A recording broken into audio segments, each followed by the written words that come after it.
I talk to people and they talk back to me. I talk to people, said, and they talk back to me. They talk back to me. Said they talk back to me. Ladies and gentlemen, gentlemen and ladies, ladies and gents, just wanted to bring this little simple, short, and substantive video to your attention. Ladies and gentlemen, guess what we're going to talk about for a moment? We're just going to talk just a little bit for a moment. Just for a moment, okay? Just for a moment. I'm going to be uninstalling something, so I want you guys to watch Revo Uninstaller Pro. One of the best uninstallers out there. Why? Because it gets rid of everything. Every I said everything from the last to the mask to the... I didn't even know that was there. It gets rid of that too. Yes, it gets rid of the, and that, yep, and that too. Yep, no, before you even say it, it gets rid of that too. Yep, all of that. That's what it is. Revo Uninstaller is all of that. Although, I am giving them credit because I am opening up their software on this program, and why shouldn't they get credit if their program is good? No, they're not paying me to advertise, and even if they did, I wouldn't advertise. No, I cannot download the current version because if I did, I wouldn't be able to use it anymore. Okay. That's just the way it is, y'all. Get out of here. Don't need you. I got to get rid of my PDF Exchange. And the reason why I got to get rid of PDF Exchange, because it's not showing certain features. So that's what I'm about to get rid of, is PDF Exchange. Okay, that's what this does. Now, while that's doing that, let's talk for a moment. Come and talk to me. I really want to see you. Anyway, ladies and gentlemen, there are times that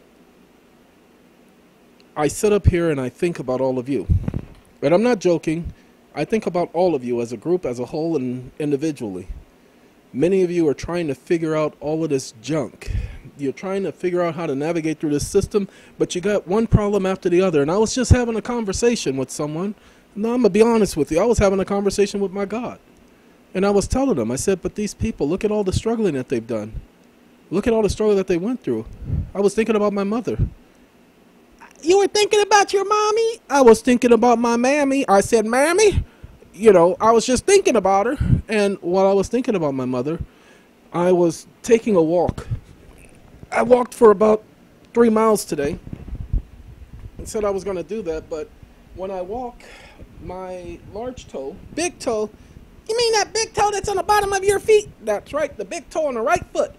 What it does is every time I walk, that toe pulls back as if it's reaching for something, literally pulling into the ground. And so, as a kid, we didn't know what that was for. We had no idea what was going on because I'd end up having holes in my shoes. Shouldn't have holes in my shoes. Nobody else had holes in their shoes, but I have holes in my shoes. And I went through shoes every 3 months. My family, my mother and father was having to buy me new shoes. Well, we had a family. My mother had 7 kids living in the house. How's she going to afford to take care of them shoes? She couldn't afford that. We didn't have that type of money when I was growing up. So I just had to go to school with holes in my shoes. That wasn't fun because I got talked about. Yeah, like I said, that wasn't fun. Interesting. So, as was mentioned, not just that it wasn't fun, but my family shouldn't have had to go through that. So I was talking to my God, and I call my God like I called my father. I called my father by his first name. You know what? I called my God by his first name. And I said, Jehovah, these people, they didn't ask for that. My mother didn't ask for me to have this disease, and at the time, she didn't know I had this disease. One of the side effects of this disease, everyone, is walking on the balls of one's feet. Well, I don't walk on the balls of my feet. It's that toe that just keeps pulling back, and it literally, over time, it wears a hole into the shoe. And so it affects the ability to run, and so on and so forth. And so I have insoles in my shoes. Dr. Scholl's, no, but these are the gel insoles. And I was walking today and I noticed that it's done the same thing to the insoles. But I didn't ask for that. I didn't ask to have muscular dystrophy. I didn't ask to have myasthenia gravis. I didn't ask to have muscular dystrophy It's called MD1 and MD2. Two forms of muscular dystrophy combined into one. And myasthenia gravis. I didn't ask for that. But that's what I'm stuck with. But what about all of you who are going through all of your problems, not just having a disability, but having to deal with being born into a system where the system is not designed to help you, where it was supposed to be. Originally, the agreement was that it was supposed to help you, but they've changed it around on you so that it's not helping you. And so I asked, and I did ask, that I be given an opportunity to help those individuals out there who were without hope, to give them hope. I received an email today, and I'm going to let y'all know the person's name. Y'all just hold on while I get to that email, because that person is the one who sparked me to doing this conversation right now. Because this person let me know that I was doing my duty, doing my job. You know what she said? She said, "Thank you for giving us hope." Well, in a nutshell, I'm about to open it up, the email, to tell you exactly what the person said. Because it was right on the money, like that nail on the head. Thank you for giving hope is what, let me make sure. Diana. She likes the boys in the band. She knows when they come to town. If you musician stands after the curtain comes down, she waits the backstage door for those who have prestige. Promise fortune and fame, but life is so carefree. She said, "Diana, what does it mean?" She says, "I'm out of you tonight." I'm sorry, my bad. Anyway, Diana said, "Thanks for giving us hope." She said, "I haven't followed through on discharging debt yet, but I'm very close.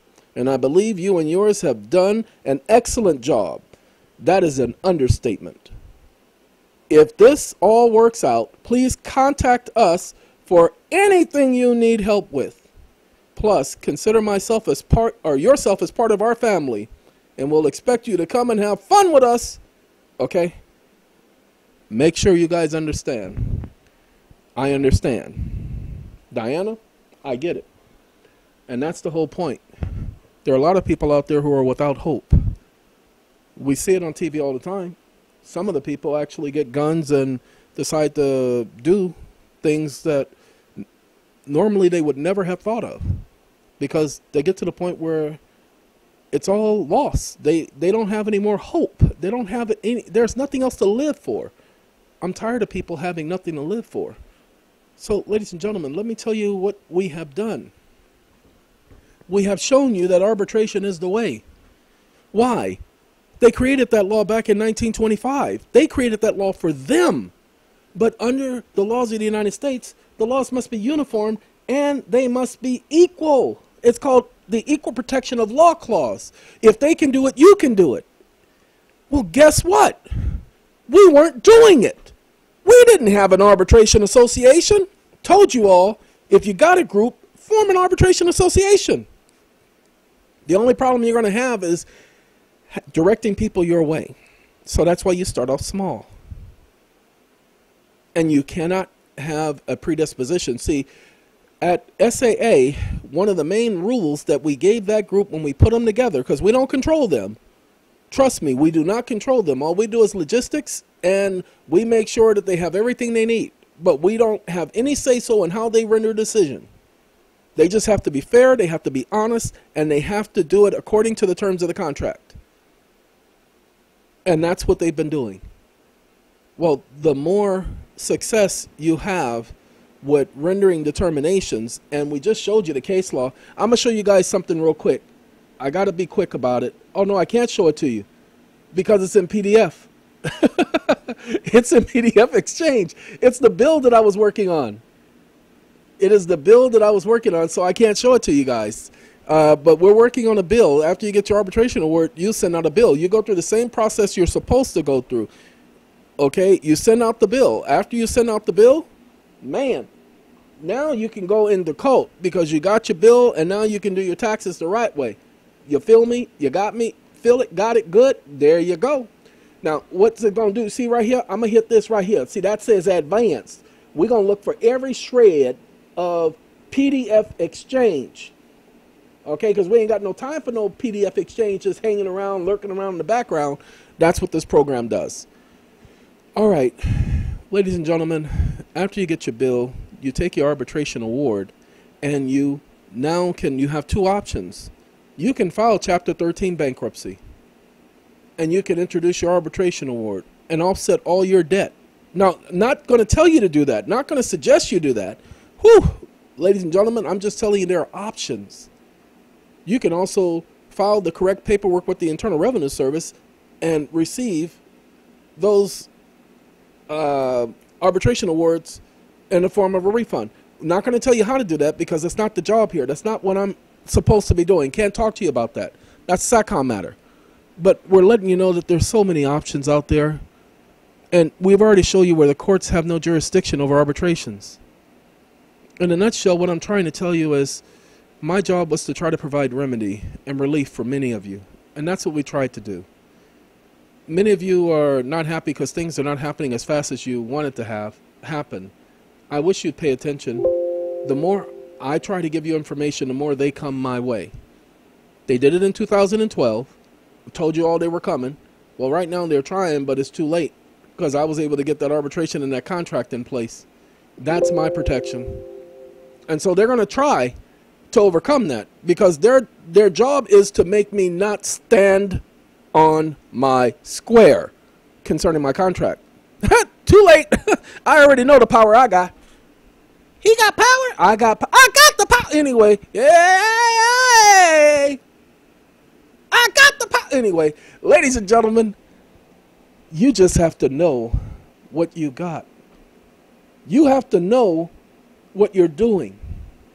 So go to that folder on the website that talks about arbitration study and study.